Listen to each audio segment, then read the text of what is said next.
फैसले लिए गए।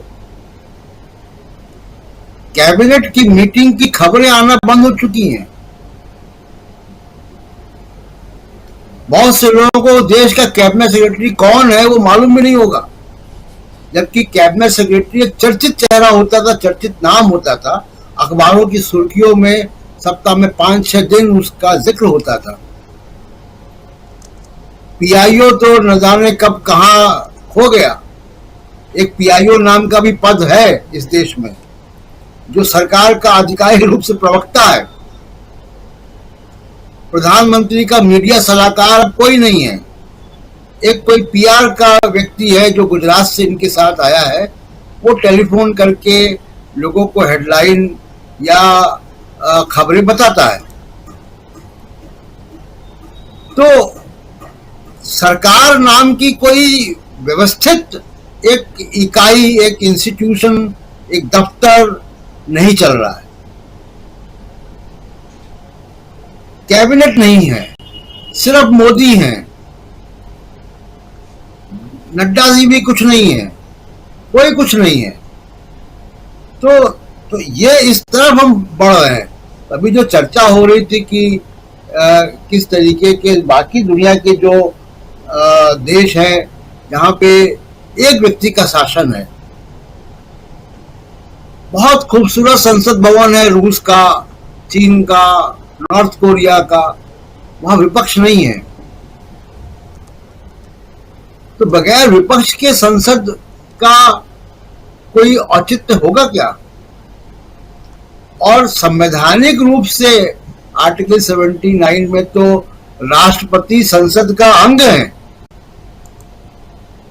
उपराष्ट्रपति, जिनसे तमाम उनके सदन चलाने के तरीकों पर असहमति के बावजूद वो अपर हाउस के चेयरमैन हैं, उनका भी नाम नहीं है जी। और दूसरा क्या हो रहा है, जिसकी बड़ी एक फर्जी वीडियो बनाया गया। अमित शाह ने, गृह मंत्री ने कुछ कहा, सिंगौल या राजदंड, कहीं कोई लिखित ऐसा इतिहास नहीं है कि वो कोई सत्ता हस्तांतरण का प्रतीक था।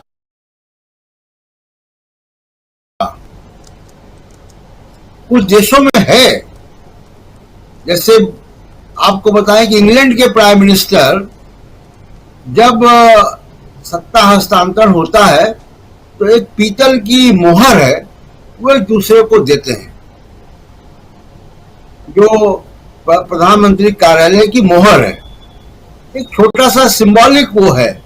ये जो राजदंड है, ये तो राजसी सामंतवादी, जैसा गर्ग साहब कह रहे थे, कि वो सामंतवादी व्यवस्था का प्रतीक है।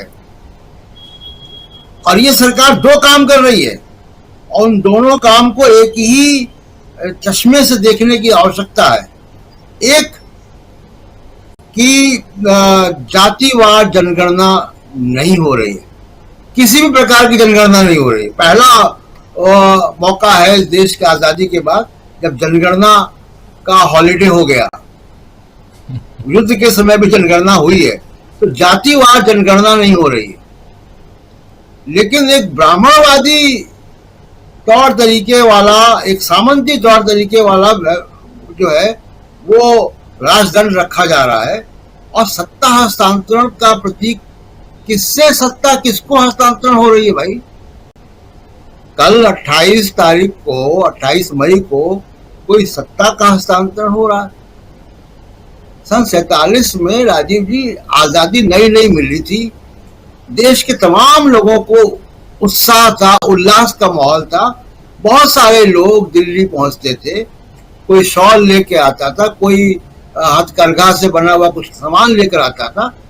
तो अब प्रतीकों के जरिए, और वो राष्ट्रपति, प्रधानमंत्री या उस वक्त के जो भी लोग होंगे महत्वपूर्ण लोग, वो उसको स्वीकार करते थे।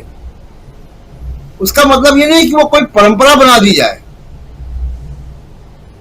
बिल्कुल। आज के जर्मनी में कोई ऐसा चांसलर वहां आ जाए जो हिटलर का सामान संग्रहालय में उठा उठा के लाने लग जाए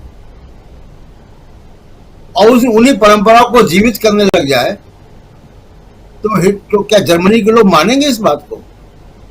कल उसको हटा देंगे वहां से। तो ये चिंता, मतलब एक संकेत जो जा रहा है वो संकेत ये है कि हम सामंती व्यवस्था की तरफ लौट रहे हैं। उस सिंबल्स को, उन प्रतीकों को लाके सुशोभित किया जा रहा है और वो व्यवस्था जो है वो एक ब्राह्मणवादी मनुवादी व्यवस्था को लागू करने का काम शुरू हो चुका है विधिवत रूप से। आप देखिए कि उसमें चीफ जस्टिस ऑफ इंडिया या दूसरे, अगर संसद का नए भवन का उद्घाटन हो रहा है तो देश के तमाम सारे लोगों को बुलाना चाहिए, बुद्धिजीवियों को बुलाना चाहिए, लेखकों, कवियों को, कलाकारों को बुलाना चाहिए,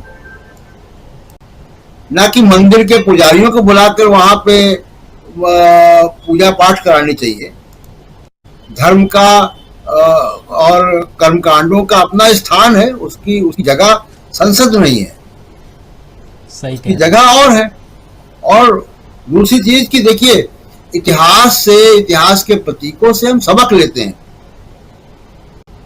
ये जो राजदंड है, ये अगर संग्रहालय में रखा था या इस तरीके के बहुत सारे प्रतीक रखे हुए थे, तो उन प्रतीकों से सबक लेने का काम हम लोगों का होना चाहिए कि हाँ, ये म्यूजियम में रखा गया है, उसकी कहानी ये थी, इससे सबक लें और आगे बढ़े। हम 21st सेंचुरी के भारत में राजदंड के साथ लेकर नहीं जाएंगे। और एक आखिरी बात, ये जो एक नक्शा तो खींच ही दिया श्रवण जी ने, लेकिन मैं बात जो कह रहा हूं कि ये जो विपक्षी दलों की एकता है या भूतपूर्व है, इतने मीडिया के हमले के बावजूद, इतने बहुत सारे सेकुलर लोग भी, जिनको सेकुलर लोग समझते हैं, उनके भी लेख आ रहे हैं, आपने पढ़ा होगा सुबह लेके। तो बहुत सारे दबाव के बावजूद, एक कॉर्पोरेट दबाव है, मीडिया का दबाव है, सोशल मीडिया के ट्रोल्स का दबाव है, प्रोपेगेंडा का दबाव है, उन सब दबावों के बावजूद अगर विपक्षी दलों ने एक एकता को बना के रखा है और उसका वो बायकॉट कर रहे हैं, जिसको मेरी उम्मीद है कि वो कामयाब होगा कल। अगर वो कामयाब होता है तो ये भारत के लोकतंत्र के लिए मील का पत्थर होगा। राजीव जी। बिल्कुल बिल्कुल बिल्कुल। गर्ग साहब, मैं जानता हूं आपको जाना है, लेकिन एक छोटा कमेंट एक चाहूंगा आपसे, फटाफट फिर आता हूं, अमलेंदु जी आगे चर्चा बढ़ाएंगे।